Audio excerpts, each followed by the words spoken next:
Alam namin na hindi kami nagtagumpay sa huli naming misyon.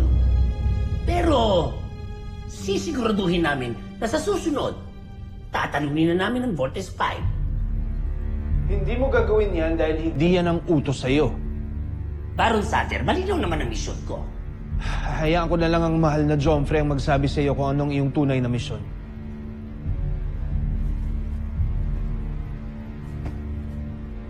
Mahal kong Emperador. May iba akong misyon para sa Lusula.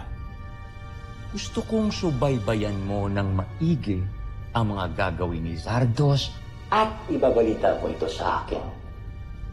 Masusunod, Joffrey. Gusto ko rin tiyakin mo na hindi siya magtagumpay sa misyon niya.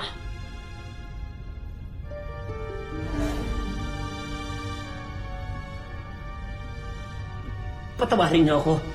Pero, tama ba naririnig ko? Oo, gusto kong matalo si Zardos sa lahat ng laban ninyo. Naiintindihan mo ba ako, Zul? Masusunod po, Joffrey.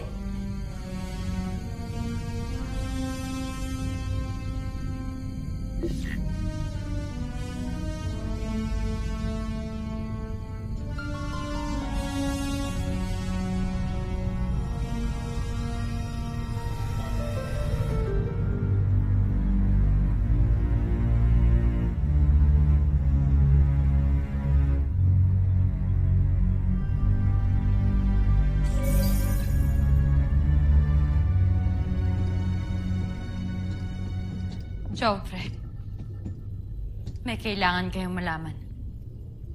Ano yun?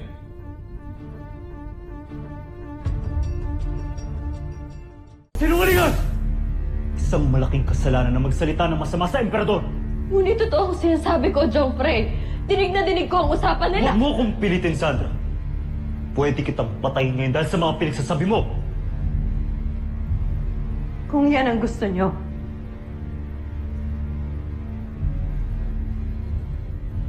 Sige, mahal kong prinsipe. Handa akong mamatay ngayon dahil sa katotohanan na sinasabi ko sa inyo.